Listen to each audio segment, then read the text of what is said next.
Hey everybody, Michael Snyder, Pacific Northwest Weather Watch. Today is January 13th, and right now we are going to take a detailed look at what kind of weather we can expect for the Seahawks 49ers NFC wildcard matchup tomorrow down in the Bay Area, Levi Stadium, 1:25 Pacific Standard Time. We'll see what the weather models have to say as far as what we can expect during the game. Looking at the big picture here, Pacific Ocean, Washington, Oregon, California. Look at the storm system move towards the Oregon coastline, casting a powerful frontal system through the Bay Area tomorrow morning. The timing of that frontal system is going to mean a lot as far as impacts for the game. Strongest winds and precip will be through that frontal system, but there are some showers behind it too. Instability, unstable air, and there is even a lightning strike potential with some of those showers behind the frontal system also. We'll take a look at that here in a moment. Now, looking at here, the high resolution rapid refresh. This is a high resolution model that's showing simulated infrared satellite imagery here, cloud tops. So you can see that mid-latitude cyclone, the powerful frontal system driving across in the morning, tomorrow morning across the Bay Area. Sometime about 10 or 11, it's going to be passing across the Bay Area here, it looks like, and probably getting out of there by about noon. But as you see here, you can see some unstable air and some cumuliform clouds moving across the Bay Area as well. This would be about 4 p.m. Game should be wrapping up by about, 4:35 p.m. here, and you can see some instability still across the Bay Area here. So precipitation and gusty winds not out of the question. Taking a look at the European model here, simulated infrared satellite imagery as well. Southwest Oregon coast, you can clearly see that mid-latitude cyclone, a strong frontal system down through California as well. Moving through about the same time, about noon, but the potential for some instability behind the frontal system exists. Now looking at wind speeds, this is National Blend model. It combines multiple models here. And you'll clearly see the frontal system start to move through as we go through the morning hours. There's some gusts up into the 30s here, but by the time you get towards 11 or so, winds gusting about 25 miles per hour, noon, 1, 2, 3, 4 p.m. So you can see gusts probably into the low 20s here. You know, that's not a bad wind here. It can mess up some field goal activity or the passing game a little bit across the region, but it doesn't look like a huge windstorm during the game according to this model, but there's some other hazards here. So stick with me for a moment.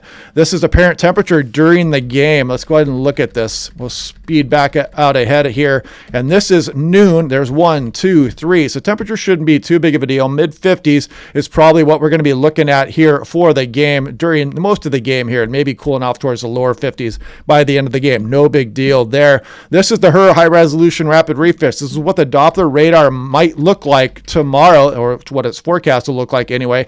Here goes that strong frontal system as we go through the morning. Look at some of the embedded segments in this line here. There's even a lightning potential here as you go through the morning hours, but you'll see it clear by about 11. A lot of clearing starts to occur behind the frontal system.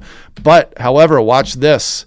Now we're going into 4 o'clock here. Look at some of these showers. They're rather heavy, and there is actually lightning strike potential with some of the shower activity behind that frontal system as we go on into 4 and 5 p.m. here. By the time the game is wrapping up here, there could be some heavier rain moving back into the region here if you believe this model. It tends to be accurate at times, but we're going to have to watch out for the shower activity. Now, this is lightning flash density potential. Let's just go ahead and speed this through, and you can see the frontal system here. It's got some lightning potential with it here. Then you notice we get a break here. This is about 11 a.m. There's noon, 1, 2, 3, 4, 5. You can see just around 4 or 5, maybe those showers start to move back into the area with some more lightning potential across the Bay Area there. So that's something to watch out for during tomorrow's game. Now, this is looking at 3-hour precipitation amounts. You'll see the frontal system moving through here and getting out of the area at about noon here. But then you'll see those showers start to roll in between about 3 to 4, 5 p.m. here. So there is that potential for those showers to return to the Bay Area after that frontal system in the morning. Now, this is looking at another model here, the HRRR 3KM. We looked at the European earlier on wind gusts, and we speed through here, and you can see some pretty strong gusts coming through right along the immediate coastline, a little bit better towards the stadium here. Now, as you can see, as we go to about game time here, 3, 4. So you can see some gusts, maybe 20 to 25 miles an hour showing up there, and maybe a little bit higher with this next batch of showers that moves over the Bay Area as you go on in through maybe the second half of the game. Now, this is looking at the NAM 3KM. This is another model here. Let's see what its timing on the frontal system shows as well. Here we go to the morning hours. This is 6 a.m., 7, 8, 9, 10, 11, 12. By noon, it looks like this frontal system is going to be out here. By 1, it should be, if you believe these high-resolution models. But sometimes these are off by an hour or two. But right now, it looks like we're going to be okay as far as the frontal passage itself. But then some shower activity again here on the high-resolution model, the NAM, showing up. And there would be a slight lightning potential with some of these showers.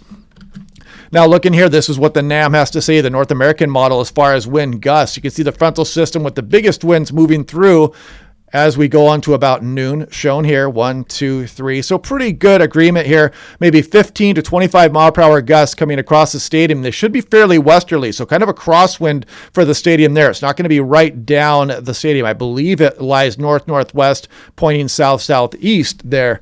Now, taking a look here, the NAM 3 cam, one more look at the temperatures here, and you can see as we go through the afternoon tomorrow, up to 60 degrees even, so temperature should not be a problem during the game. Just be the wind and potential showers that roll through.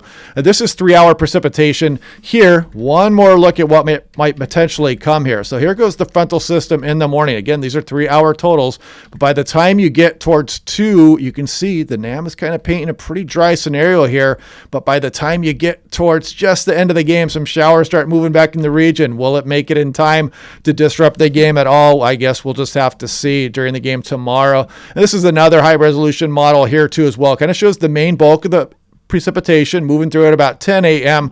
tomorrow, and then the drier conditions afterward with potential for some showers in there as well.